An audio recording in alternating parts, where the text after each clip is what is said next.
This is a Fox 17 winter weather alert.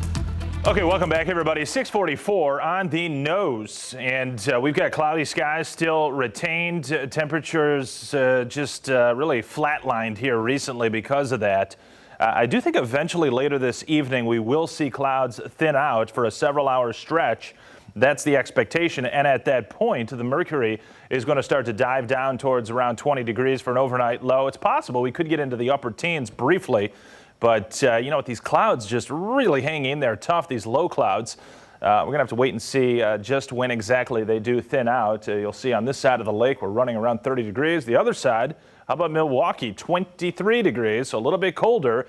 So if we manage to get these clouds to thin out, which I think we will, we're going to see the temps start to get a lot chillier. Really not much going on with the winds. That means the wind chills are not too much of a factor as you head out and grab yourself some New Year's Eve maybe food, something else perhaps in addition to that here this evening, folks. 26 degrees at 9 o'clock. I've got 25 at 11 o'clock. If it's still cloudy, though, this is probably too chilly.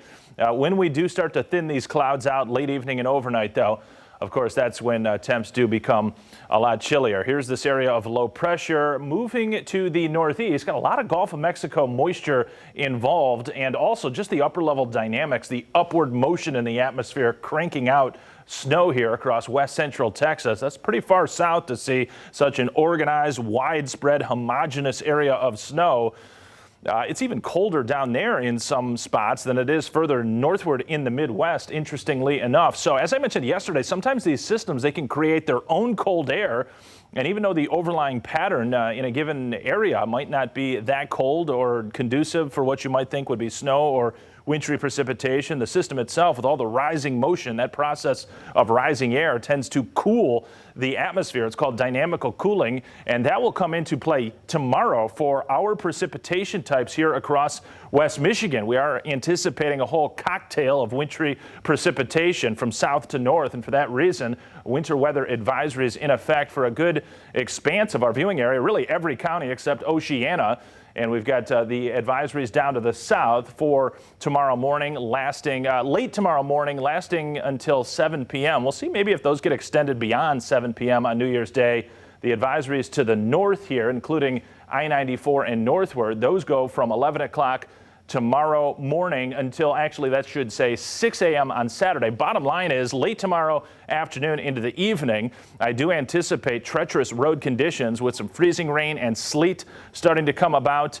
And right along I-96 and northward, that's where the models suggest that the atmosphere is going to be cold enough, or at least becoming cold enough in those first few hours after the onset of precipitation, that we're going to have more of a tendency for snow to be involved or at least mixed in, though as you get closer to Grand Rapids, right around GR, you've heard this before, it seems like a lot of times I-96 is a benchmark for where precipitation can change, and depending just how warm the upper levels are, we're going to have a shot for freezing rain and sleet for a several-hour stretch. Certainly southward it's warm enough, particularly initially, for freezing rain and some sleet to be involved, and the model kind of depicting that you see right along the county line, Kent and Allegan. That's where it starts to pick up on some snowfall. And these snow amounts are interesting too, because these may be underdone, folks. Where the moisture runs into this cold enough atmosphere for snow, these are probably underdone.